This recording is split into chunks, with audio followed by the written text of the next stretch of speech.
Perkenalkan, nama saya Sanoy, saya adalah mahasiswi farmasi di Universitas Tanjung Pura. Jadi di sini saya akan menjelaskan kepada teman-teman mengenai cara penggunaan obat-obat dengan bentuk sediaan khusus, terutama sediaan suppositoria. Sebelum masuk ke cara penggunaan, yuk kita review mengenai apa itu obat suppositoria.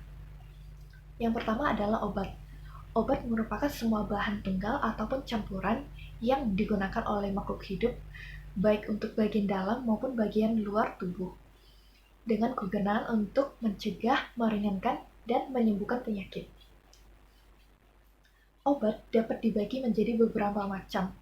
Salah satunya adalah obat dengan bentuk sediaan khusus.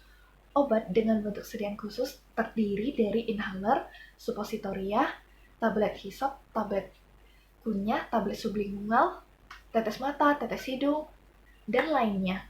Nah, yang akan kita bahas lebih rinci di sini adalah mengenai suppositoria. Suppositoria merupakan sediaan padat dalam berbagai bentuk yang digunakan melalui rektal, vaginal, ataupun uretra.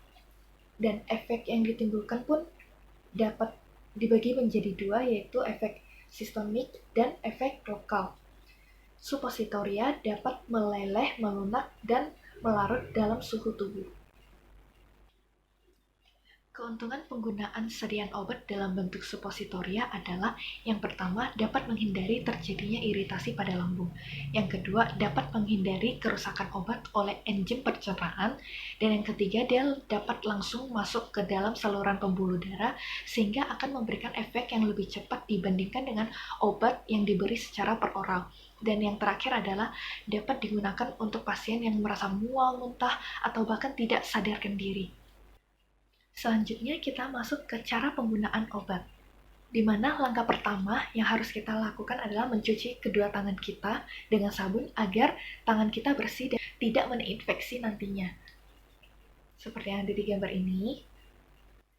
Dan langkah kedua yang perlu kita lakukan adalah jika suppositorianya terasa lunak, dapat kita keraskan dengan cara yang pertama, kita masukkan ke lemari pendingin terlebih dahulu, atau yang kedua, kita aliri dengan air dingin seperti yang ada di gambar ini.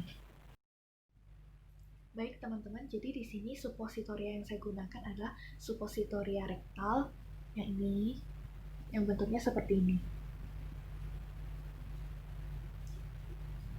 Kemudian, jika kita hanya perlu menggunakan setengah saja dari suppositorianya, maka dapat kita potong dengan memanjang seperti ini.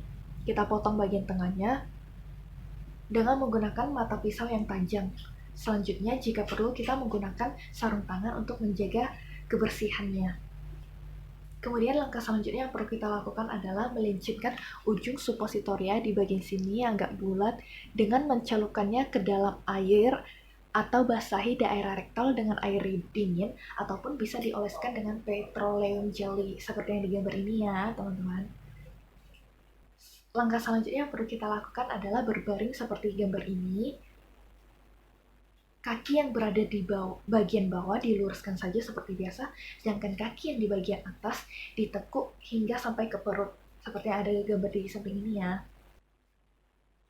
Langkah berikutnya kemudian kita tarik pantat ke atas untuk membuka daerah rektal seperti yang ditunjukkan di gambar ini. Kemudian kita masukkan suppositoria dengan menggunakan tangan kita, yang dimana bagian yang agak membulat ini masuk duluan. Masukinnya sekitar 1-2,5 cm kedalamannya agar suppositorianya tidak keluar lagi. Langkah selanjutnya adalah tarik kedua pantat ke arah rektal yang seperti gambar ini, kemudian dipegang selama beberapa detik untuk mencegah agar suppositoria yang telah kita masukkan tidak keluar lagi. Langkah selanjutnya yang perlu kita lakukan adalah tetap berbaring seperti gambar di samping ini, kurang lebih 15 menit agar obat dapat bekerja dan memberikan efek terapi. Usahakan agar tidak buang air besar selama 1 jam setelah pemberian obat. Hal ini dilakukan untuk mencegah agar obat yang sudah kita masukkan tadi tidak keluar saat buang air besar. Nah, untuk contoh obat suppositoria di pasaran sendiri itu ada banyak banget jenisnya. Salah satu yang saya pakai di video ini adalah suppositoria ini. Ini merupakan suppositoria superhoid, di mana kegunaannya adalah untuk meredakan rasa nyeri dan rasa sakit pada wasir. Contoh lainnya yaitu ada ini, Caltoprofen suppositoria, di mana dia gunanya untuk menghilangkan nyeri dan radang inflamasi. Terus ada Profenemid untuk pengobatan osteoartritis. Kemudian Dulcolax untuk obat pencahar dan sembelit. Profiretix sebagai pereda rasa sakit, nyeri, dan demam. Terus selanjutnya juga ada Flagyl metronidazole, dia untuk mencegah infeksi. Selanjutnya adalah Beyond Use Date dan Expired Date, di mana yang pertama adalah Beyond Use Date atau BUD.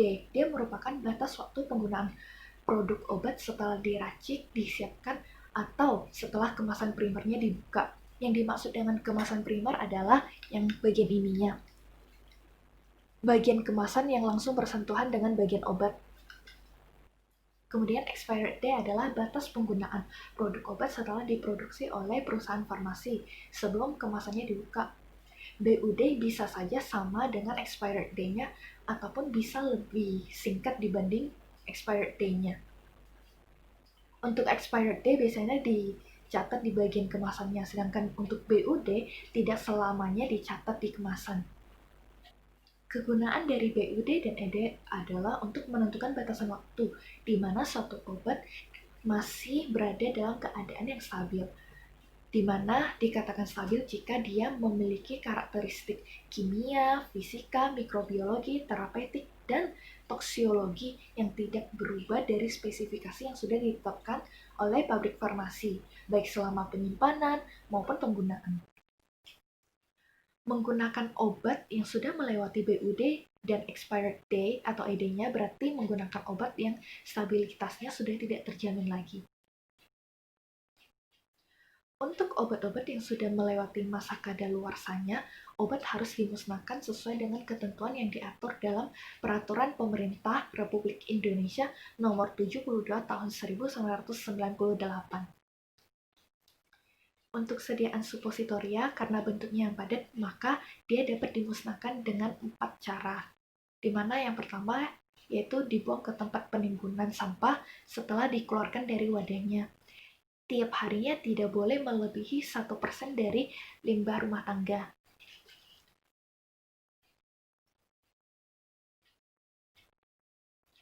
Penimbunan berarti penempatan limbah langsung ke lahan penimbunan sampah tanpa perlakuan atau persiapan sebelumnya. Penimbunan merupakan metode tertua dan paling sering digunakan dalam pembuangan limbah padat. Selanjutnya adalah enkapsulasi. Enkapsulasi berarti imobilisasi obat-obatan dengan memadatkannya ke dalam tong plastik atau enggak tong besi. Terus yang ketiga yaitu ada inersiasi, di mana inersiasi itu merupakan varian dari enkapsulasi. Cuman bedanya adalah pada inersiasi dia tuh memerlukan alat khusus untuk pencampurannya. Salah satu contoh yang digunakan adalah beton molen. Dan yang keempat atau yang terakhir adalah insinerasi suhu tinggi atau sedang. Insinerator 1200 sampai 1430 derajat Celcius sangat sesuai dan paling memadai untuk pemusnahan obat-obatan yang rusak dan kadaluarsa. Pada kondisi ini, limbah akan hancur secara efektif. Obat-obatan harus dibuka dari kemasannya lalu digiling dan dicampur dengan bahan bakar secukupnya dengan perbandingan tidak melebihi dari 5%. Sekian yang bisa saya sampaikan kepada teman-teman. Apabila ada kata dan perbuatan yang tidak berkenan di hati, saya minta maaf. Sekian dari saya, terima kasih. Oh iya, jangan lupa like dan komen ya. Sampai jumpa di video selanjutnya. Bye-bye.